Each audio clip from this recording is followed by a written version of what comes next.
G'day pilots, just wanting to make for you a quick little tutorial video on how to use the FPV Air 2 track builder.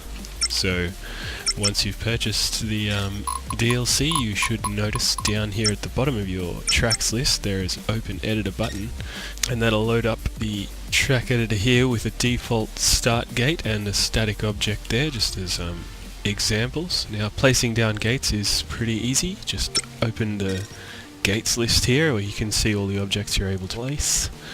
As you place down a new gate, you'll see that it draws a line which approximates the race line for you, and it automatically increments the gate number. So just to start, we'll throw down a quick circle of gates. All you do to drop a gate is release the mouse click after you've aimed the cursor where you want it to be.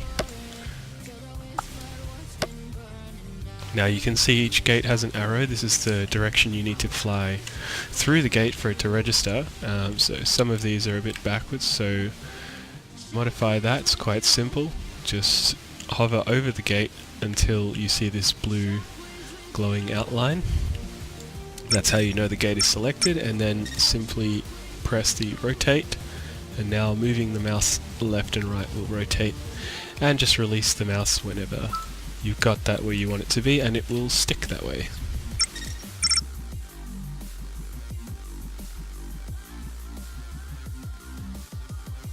There you go, that's a very basic track. This is functional now. If you want to delete elements out of the sequence, that's easy, just hit edit and delete, but now you'll notice that the line has been disrupted, and you'll get warnings about that sort of thing. So you'll need to put in a new gate. Right, let's say you wanted an arch instead, so drop that in there, and now you can see that it's auto incremented the gate numbers, but it has a duplicate now. So it's often you're going to have to fix up the gate numbers when you're making modifications to tracks, so that's easy to do. You just type in the gate number that it should be. In this case 1, 2, 3, 4, so we just put a 4 in this text box here and press set number, and now the line is unbroken again, which is great. Okay, so when you're placing objects, we do also have snapping. So you'll notice in the list there are two kinds of square gates. One is a square support, so you can place this down here, for example. Now when you pick up to move this gate, if you aim it at the edges of the supports, or any other gates for that matter, you'll notice it automatically snaps to those sides. So we'll lift that one up, we'll put it up there. When it snaps, it does also conform the rotation of the new gate to the thing it's snapping to, and that might face the gate the wrong way as it's done here. So to fix that, just simply press edit and then click the 90-degree rotate a couple of times, and there you go, we've got that facing a much nicer direction now. Gates can of course be scaled using the scale modifier. This might help to make tracks a lot easier or more difficult depending on how you prefer them. And you can of course help people understand the layout of your track by placing down a ton of cones like this to give indications of which way you're meant to fly, so people aren't just looking at a bunch of gates out in the field, but they will get the gate markers directing them when they play the track anyway.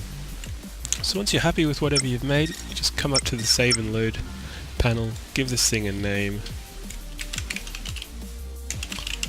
and hit save. Then you should see it added to your list down here. This list, by the way, is where you open any of your existing tracks that you might want to edit. So say I want to edit my Overtree track,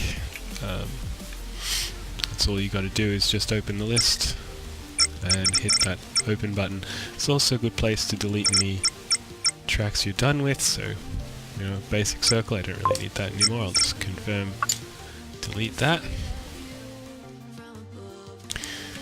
Yeah, and you should also get any tracks that you've downloaded appearing on this list as well, so you can modify any tracks that you've found online and downloaded from friends or whatever.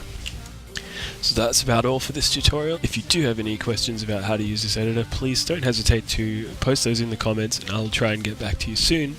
But otherwise, that's it for this video, and I'll see you in the scene.